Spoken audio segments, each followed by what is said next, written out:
जैसे मैं माता त्रिपुरा सुंदरी, मैं ऑफकोर्स उनको बहुत ज्यादा पता नहीं क्यों मुझे दिल से उनके लिए ऐसा नहीं, कोई ब्यूटी वाइज ऐसा और ना ही मेरा माइंड सेट ऐसा है, पता नहीं क्यों मुझे, आई थिंक हमारे अंदर से ही वो, ऑफकोर्स देवियों ने हमें बनाया, हमारे पास भी वो शक्ति है, जैसे वो पूरे ब्रह्मांड को उन्होंने ब्रह्मा विष्णु महेश को शक्ति दी, उनको बनाया, राइट। हम अपनी हर एक औरत को देवी क्यों बोला जाता है, क्योंकि औरत ही होती है जो पीढ़ी दर पीढ़ी बनाती है, औरत ही है जो एक बच्चा पैदा करती है, औरत ही है जो आपको अपना आपका हस्बैंड या जो भाई या जो भी आदमी या आपकी बहन या जो भी है, औरत ही है जो ये सारी चीजें क्रिएशन, एक फैमिली को जो फैमिली बनाती है वो औरत ही है, राइट। सो मुझे ऐसा लगता है कि मैं माँ त्रिपुरा सुंदरी को तब मानने लगी थी, फिर माँ माँ धूमावती सेकंड मेरा ये था। जब मैं माँ त्रिपुरा सुंदरी का जाप करती थी, ये करती थी, मुझे एक पावर फील होता था, मुझे मेरे मन में एक ये था कि यार मैं भी एक औरत हूँ। एक्चुअली हर औरत एक पावरफुल तो वो होती, बट वो पावर भूल जाती है, बिकॉज उसको पूरी जिंदगी बचपन से लेके बड़े होने तक वो अपने माँ बाप को देखती है, और वो देखती है कि माँ उठकर खाना बना रही है, बाप उठकर नहाकर वो खाना खा रहा है, बाप अपना बैग उठाकर काम पे जा रहा है, माँ है पूरा घर साफ कर रही है, तो उसका माइंड सेट ये रहता है कि मुझे भी बड़े होकर ये होना है। उसको कोई बोले ना बोले, बट वो देखती है वो सारी चीजें, ठीक है, और उसका माइंडसेट ये होता है। बट कभी भी औरत में जो पावर है वो एक्चुअली औरत खुद ही नहीं जान पा रही। आज मैं देखती हूँ माँ त्रिपुरा सुंदरी, ब्रह्मा विष्णु महेश तीनों, मतलब उन कोई भी उनको ज्ञान या कोई भी चीजें जिनका उनको आंसर या कोई डिसीजन लेना है, माता के पास ही जाता है, राइट। ऐसे सेम थिंग, आप दिन भर कहीं भी घूमो, बट जब आपको डर लगे, जब आपको ऐसा लगे कि ये चीज आपको नहीं समझ में आ रही, आप कहाँ जाते हो? अपनी माँ के पास। वो सेम फीलिंग मुझे एक टाइम में जब मैं माँ त्रिपुरा सुंदरी को मानने लगी, मुझे ऐसा लगा कि यार मुझे भी अपनी जिंदगी में ऐसा ही नाम बनाना है, मुझे भी यही पावर चाहिए, इसके लिए मुझे भी एक अपनी लाइफ में ठहराव चाहिए, मुझे भी एक स्ट्रॉन्ग फीलिंग चाहिए कि यार मैं अपनी जिंदगी में हर एक गलत और सही चीज को करने से पहले एक बार सोचूं। वो चीजें सच में जब आप देवियों को मानते हो तभी आपके माइंडसेट में, क्योंकि देवी आपको कुछ बोलने नहीं आ रही, आप उनका ऑरा देखकर ही समझते हो। उसके बाद मेरी जिंदगी में आए मातंगी देवी। मातंगी देवी मुझे क्यों पसंद है मुझे नहीं पता, मैं 10 बंगला मुखी का जाप सुनती थी, सबको रिस्पेक्ट करते हैं, बट उनका जब मैंने जाप सुना था, मुझे बोल रही यानी मत करना आज सुबह से तो भी छुट्टी पे तो उसका चलता है। तो मातंगी देवी का जब मैंने जाप सुना, उनमें वो स्टार्टिंग में सितार की आवाज आती है, मेरी आंखें खुल गई, क्योंकि मैंने 10 महाविद्या का ही प्लेलिस्ट वो किया था कि 1 बाय 1 सुनती रहूंगी। जब मातंगी माता को मैंने सुना, मैं बैठ गई, मैंने कहा, और मैंने देखा उसके बाद मातंगी माता का रूप, ग्रीन कलर और वो पैरेट, तो मैं इतनी अट्रैक्ट हुई, और वो म्यूजिक मातंगी माता का जो सितार जो बजता है, मैं इतनी अटैच हुई, और मुझे इतना, मतलब उनके साथ मुझे नहीं पता और ना ही मुझे जानना है कि मतलब इन चीजों में कि लोग किस लिए मानते हैं किस लिए नहीं। मुझे वो जो रॉ जो फीलिंग है ना, वो यही है कि मैं ना उनसे ऐसे अट्रैक्ट हुई, वो म्यूजिक, और उसके बाद जब मैंने उनका रूप देखा, वो पूरे ग्रीन कलर के, वो पैरेट और वो म्यूजिक जो सितार बजता है, मेरा मन करता है मैं दिन भर वो सुनती रहूं। तुम्हें माता सरस्वती भी बहुत पसंद है, ऑफ कोर्स, तो बाद और में मातंगी उन्हीं का स्वरूप तो है। मुझे मतलब 10 महाविद्या में माँ त्रिपुरा सुंदरी, और सेकंड मातंगी माता, और बंगला मुखी, बाकी सबकी मैं रिस्पेक्ट करती हूँ, बट एक होता ना, शायद मेरी क्लास अब अभी मैं फर्स्ट त्रिपुरा सुंदरी, सेकंड मेरी मातंगी माता में क्लास की, शायद मेरी अभी वो उनको जानने की या वैसा मेरा भी मन बन चुका है, तो या तो गाइज मुझे ऐसा लगता है कि आप भले सात्विक वे में फॉलो करो या तंत्र मार्ग में फॉलो करो, ये जो देवी की कॉलिंग है ना, आप उसी के थ्रू चलोगे। और जो आपके पास लाइफ में आपने जितने लाइफ में लाइफ टाइम में आपने जितने बोलते ना वो फॉलो किया है, आप उसी हिसाब से जाओगे। ये आपका पर्सनल चॉइस तो नहीं है, बिकॉज ये बहुत पास्ट लाइफ से चलता हुआ है, आप उसको जो फॉलो करने वाले हो। ठीक है, आपको तंत्र बेस नहीं अच्छा लगता, बट आप उसके बारे में कुछ गलत भी मत बोलो। आपको लगता है आपको राइट हैंड फॉलो करना है, आप वो फॉलो करो, बट जब कॉलिंग आएगी आप अपने हिसाब से जाओगे। आपको किसी चीज पे फोर्स या किसी चीज को इम्प्लीमेंट करने की जरूरत नहीं पड़ेगी, ये सब शक्ति खुद करेगी स्वयं। सो आई थिंक ऐसा है, राइट। और दूसरी बात ये है कि आपकी समझ जो है आप उस हिसाब से चलोगे। बचपन से आपने जो भी देखा आप उनकी भी, आप रिस्पेक्ट सबकी करते हो, बड़ा जो भी हो उसको आपको रिस्पेक्ट करना पड़ता है, चाहे आप दिल से करो चाहे आप दिल से ना करो, वो आपको पता है, ठीक है। बट जो सात्विक वे है उसमें क्या है कि हम लोग डरते नहीं है। हालांकि डरना हमें 10 महाविद्या से भी नहीं चाहिए, क्योंकि वो आपकी सोच है। आप उनको किस वे में आप अपने आप को स्ट्रॉन्ग करने के लिए किसी को भी यूज करोगे तो ऑफ कोर्स आपके साथ एक ना एक दिन गलत होगा। बट आप किसी चीज को सीखने के लिए या अपने आप को हील करने के लिए या एक नॉलेज के लिए आप किसी भी भगवान को मानो, चाहे वो देवियां हैं चाहे वो 10 महाविद्या हैं, आप इन दोनों को मानोगे एक नॉलेज के वे में, रिस्पेक्ट के वे में, जानने के वे में, क्योंकि ये हमारी देवियां हैं। तो मुझे ऐसा लगता है कि इसमें डरने वाली कोई बात नहीं। राइट। पहले हम काली माता का रूप देखकर डरते थे, हम बच्चे थे। आज सबसे ज्यादा पावरफुल हमें फेमस काली माता लगता है, राइट।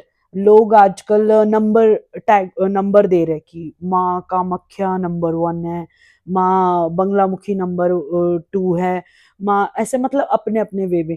मैं ऐसा बोलती हूँ कि जिस समय आपको जिस चीज की शक्ति चाहिए, जैसे हमने एग्जाम्पल दिया श्री ने माँ धूमावती का, स्वीटी को माँ बंगलामुखी पसंद है।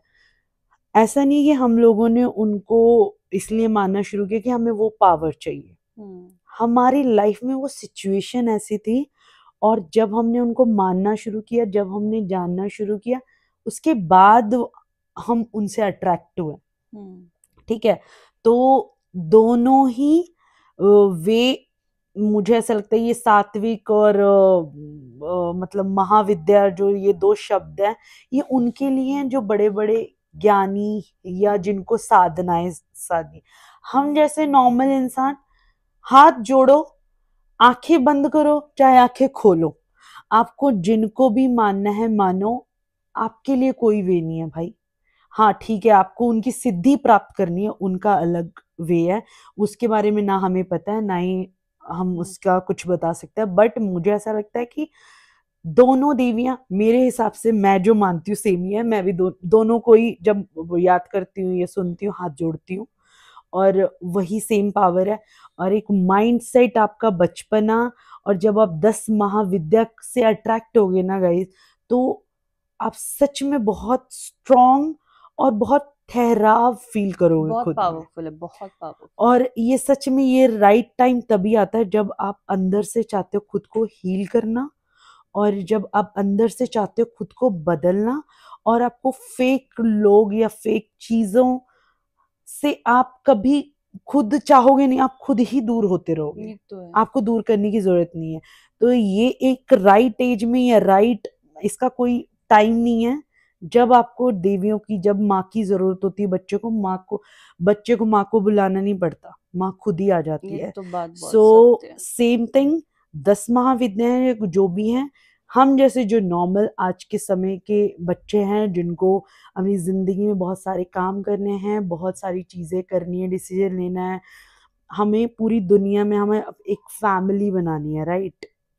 और इस फैमिली में हमें जीना है। जैसे हम बोलते हैं कि हमें शादी करनी है, ऑफ कोर्स करेंगे हम लोग। देवियों ने भी ये सारा कुछ करके ही हमें हमारे भगवान मिले, ठीक है।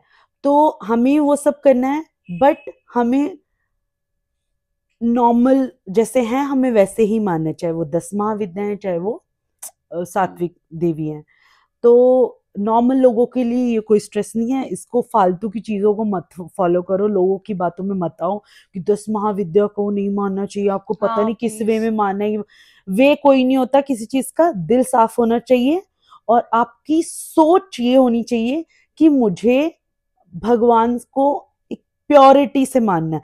जरूरी नहीं जैसे बोलते ना कि भगवान को अरे 10 महाविद्या तो रात को ही उनका नाम लो, इनका अलग है, ऐसा कुछ नहीं। हम दिन में भी सुनते, हाँ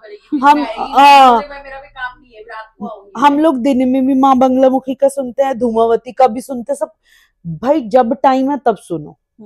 अपने माँ बाप को फोन करने के समय आप कभी टाइम नहीं देखते, आप कॉल कर देते हो ना, सेम थिंग, वो भी माँ बाप ही है। आप कोई सिद्धि प्राप्त करनी ये करनी है उसके बारे में भैया हम नहीं बोल रहे, हम नॉर्मल बोल रहे हैं कि जो नॉर्मल लोग हैं वो डरो मत कि 10 महाविद्या अरे हम नहीं मान पाएंगे, ऐसा वैसा कुछ नहीं है। ये सब फोबिया क्रिएट किया हुआ लोगों ने। दिल से मानो, जब मन करे तब मानो, बैठो उनको जानो। और जानने की भी जरूरत नहीं है, आप जब जाप सुनो आपका दिल से जो फीलिंग्स आएगी ना आप उसको फॉलो करो।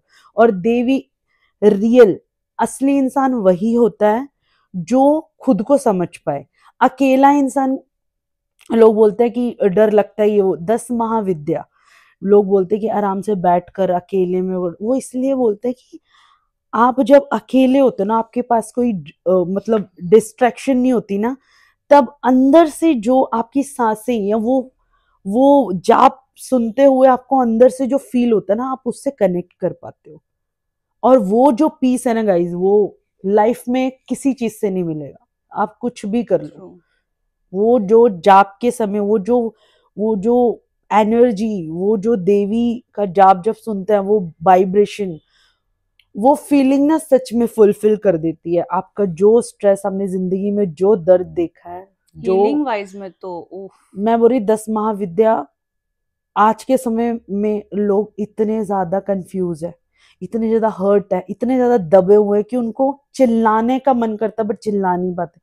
मैं बोल रही हूँ भगवान का मार्ग चूज करो, देवियों का 10 महाविद्या को लोग ऐसे बोलते हैं। आज मैं एक चीज बोलती हूँ, हम लोग मतलब जो हमारा एक्सपीरियंस है, जो आपको अपनी लाइफ में हीलिंग करनी है, अपनी लाइफ में आपको पीस और हर एक चीज शांति से सोचनी है और उसको परखना है, आप माता का जो भी देवियां है आप उनका जाप सुनो। जब भी आपके पास टाइम होता है अकेले बैठो और आराम से उस चीज को फील करो, आपको हर चीज का जवाब मिलेगा। 10 महाविद्या को मैं इस वे में एक्सप्लेन करूंगी कि लोग बोलते हैं डरो या अकेले करो, वो करो, दिन में हो, रात में हो, सुबह हो, शाम हो, कभी भी जब आप आराम से बैठकर अपने आप को समझना चाहो तब आप जाप लगाओ और आपको देवी जरूर जवाब देगी। जैसे स्वीटी ने बोला है कि उसने एक ही बार बोला फर्स्ट टाइम और देवी ने नेक्स्ट डे से ही इसको सब क्लियर किया। 4 तारीख नहीं, हाँ मैंने आई थिंक सो 3 तारीख को क्लैरिटी मांगी थी गाइस। 4, 5, 6 ये स्टोरी आगे मैं कंटिन्यू करूंगी, बट सच में आज मैंने शाम को मैं मंदिर गई, मैंने क्लैरिटी मांगी। आप बिलीव नहीं करोगे, मुझे सामने से जो चीज मैं ढूंढ नहीं रही थी और जो चीज को इतनी दबा के रखी थी, छुपा कर रखी थी मुझसे, और ऐसी छुपाई गई थी कि पूरा षड्यंत्र रचा गया था कि नहीं इस तक ये बात जाएगी नहीं। खानदान तो छोड़ो, दोस्त छोड़ो, म्यूचुअल्स छोड़ो, सबने ऐसा गेम प्लानिंग किया था कि नहीं पता लगेगा। बट मैं कहूं देवी के आगे आप अपने आप को कितना भी रावण मान लो, हर एक रावण के घर एक विभीषण होता है, घर का Bedi Lanka died. Guys please, मैंने आज माँ से मांगा कि माँ क्लैरिटी दो। अगले दिन माँ ने जो अपना चमत्कार, और मैं ने सिर्फ मांग कर आई, ठीक है आप बताना, माँ ने स्वयं, माँ ने बोला तू रेडी है, मैंने कहा यस। माँ आई और उन्होंने एक एक क्लैरिटी, अच्छा जिसको बोला गया था कि ये सब चीजें छुपा के रखो, नहीं बताना, वही मनुष्य आके मुझे एवरीडे सिंगल अपडेट देता था। ऐसा है, देखो उसने ऐसा किया है, देखो इसका तो हो चुका है, देखो यहाँ पे ये हनीमून हुआ है, देखो यहाँ पर X Y Z. Guys yes, truly उस दिन मैंने बोला माँ आज से आपका मेरा जो रिश्ता है ना, इट्स लाइक दिस। अब तो मेरा एक छोटा सा ही है बात कि आप जब रेडी हो, आप एक बार दिल से बोल दो भगवान जी को कि मुझे अब अपनी लाइफ में ये प्रॉब्लम, मुझे इसकी क्लैरिटी चाहिए। मैं बोल रही हूँ, दिल से बोलो, आप पे सहने की हिम्मत है, भगवान का यही क्वेश्चन होगा। अगर आप जब श्योरली बोल दोगे यस, तो आपको वो हर चीज का जवाब 1 सेकंड में मिलेगा। और वो चाहे सामने वाला कितना तो भी इसलिए षड्यंत्र रचे, तो जिंदगी आपको में कभी भी आपकी लाइफ में आपको ऐसा लग रहा है आप ही उसको बढ़ा रहे हो, बढ़ावा दे रहे हो, आप उस चीज को इग्नोर कर रहे हो, जिस दिन आपने स्टैंड ले लिया तो भगवान भी आपके साथ आकर खड़ा होगा। बट आपको उस चीज के लिए प्योर और आप स्ट्रॉन्ग डिसीजन तैयार होना चाहिए। राइट, यदि आप तैयार हो ना तो अच्छा, बट आपको वो भगवान क्लैरिटी भी देगी और उस समय आपको शक्ति भी प्रदान वही करेगी। ये भी चीज फैक्ट है। तो यही है, भगवान के साथ जुड़ रहे हो तो प्योर रहो। और पंजाबी में हाँ जी, ते माता ने जो तुसी मनदे हो दिलो, तुसी तैयार हो, स्ट्रॉन्ग हो। देवी शक्ति इन्नी पावरफुल, इन्नी स्ट्रॉन्ग है। क्यों? क्योंकि वो अपने स्टैंड पे हमेशा खड़ी रहती है। सो आई फील तुम देवी को जिस वे में भी मानो, बट आप प्योर और अपनी डिसीजन को लेके श्योर रहो, और जब आप उनको बोलोगे तो वो आपके साथ चलेंगे। 100%। जय माता दी। जय माता दी।